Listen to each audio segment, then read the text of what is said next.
Thank you, Chairman. Secretary Carter, I'd like to talk about the Rim of the Pacific exercises, or RIMPAC. In your letter last year to Senators McCain and Reid, you stated that you believe that China's participation in RIMPAC would advance cooperative approaches to common security challenges, increase transparency and mutual understanding, and integrate China into a cooperative forum. You also say that you may modify our defense engagement decisions based on evolving circumstances. My question is, have you recently evaluated China, and have you made any changes to the invitation to the PLA Navy to participate in this year's RIMPAC? We're constantly evaluating our relationship with China and China's behavior, including in the South China Sea, where I emphasize we have very serious concerns about their aggressive militarization there. They have an invitation to RIMPAC, and we will continue to review that. But you might say, what's the logic for having them there in the first place? Our strategy in the Asia-Pacific is not to exclude anyone, but to keep the security architecture going there in which everyone participates, and that's what has led over 50 years to the rise of Japan, then South Korea, then Taiwan, then Southeast Asia, and now, yes, China and India. We're not excluding China from that security architecture in which America plays the pivotal role, and we intend to keep playing that pivotal role. That's what the rebalance is all about. China is, however, self-isolating. Its behavior is isolating itself in the region. That's why all these partners are coming to us and saying, can you do more with us? So not just big exercises with lots of parties like RIMPAC, but we have the Japanese investing more, the Australians investing more, the Philippines just inviting us once again to work with them more closely, even Vietnam, India. So Chinese behavior is self-isolating and driving many countries to want to do more with us, and we're doing more with us. But that's not the way China is going to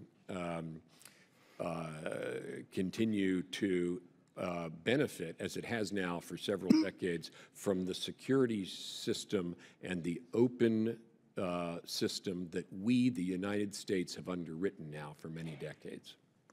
Okay, so if China builds a runway on Scarborough Shoal Reef, PACOM Commander Admiral Harris assesses that Beijing will have total access across the South China Seas.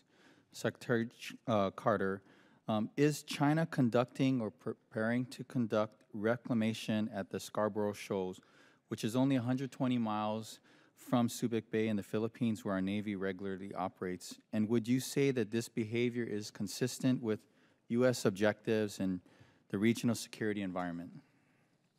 Well, Congressman, we're concerned about that prospect. And is it consistent? No, it's not consistent. It's the kind of behavior that we will react to in our own military posture and deployments, and all the regional partners will react to.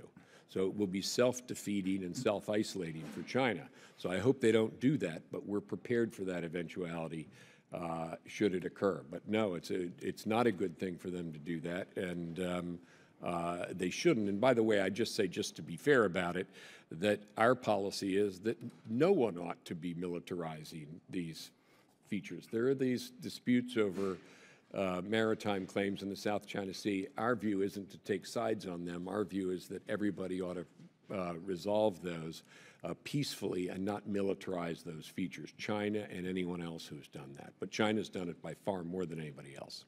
Thank you. And I do agree. It is not consistent with U.S. objectives. And like you say, no one should be militarizing that area. So my question then is, why then should we reward China with their aggressive behavior by including them in an event meant for allies and partners? China's behavior is the polar opposite, as you mentioned, of U.S. objectives in the region, and that's why I submitted a proposal to the NDAA that would prohibit China's participation in RIMPAC this year.